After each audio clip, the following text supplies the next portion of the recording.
रवी लांडगे यांच्या अनुपस्थितीत महापौर दालनाचा ताबा त्यांच्या चुलत भावाने घेतल्याची चर्चा पिंपरी चिंचवड महापालिकेत रंगली आहे। महापौर मुंबई दौऱ्यावर असताना त्यांच्या दालनात प्रवीण लांडगे दिवसभर उपस्थित राहून कामकाज पाहत असल्याचं दिसून आलं। इतकंच नव्हे तर दालनात आलेल्या पाहुण्यांकडून महापौरांचा सत्कारही त्यांनी स्वतः स्वीकारल्याने अनेकांच्या भुवया उंचावल्या आहेत। त्यामुळे महापौर पदाचे अधिकारी अधिकृतपणे देण्यात आले आहेत का, असा सवाल आता उपस्थित केला जातोय।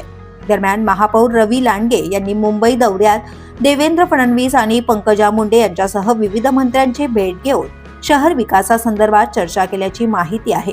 शहरासाठी निधी आणि प्रकल्पांना गती देण्याच्या दृष्टीने हा दौरा महत्त्वाचा मानला जातोय। मात्र दुसरीकडे महापौर नसताना प्रवीण लांडगे नागरिकांच्या तक्रारी ऐकणे, अधिकाऱ्यांशी संवाद साधणे आणि कामांचा पाठपुरावा करणे ही भूमिका बजावत असल्याचं सांगितलं जातंय। बुधवारी त्यांनी महापौरांच्या स्वीय सहाय्यकांसोबत पालिका इमारतीत फेरफटका मारल्याचंही दिसून आलं। ते कोणत्या अधिकाऱ्यांना भेटले, कोणत्या कामांचा आढावा घेतला आणि हे सर्व कोणत्या अधिकाऱ्याने केले याबाबत अधिकृत स्पष्टता नसल्याचं तर्कवितर्कांना उधाण आलंय। पालिकेच्या वर्तुळात दबक्या आवाजात चर्चा सुरू आहे की महापौर रवी लांडगे पदावर आल्यानंतर एखादा दिवस वगळता प्रवीण लांडगे दालनात नियमित उपस्थित असतात। त्यामुळे महापौरांच्या अनुपस्थितीत सूत्रे यांच्या हाती असतात का, असा प्रश्न आता उपस्थित होतोय।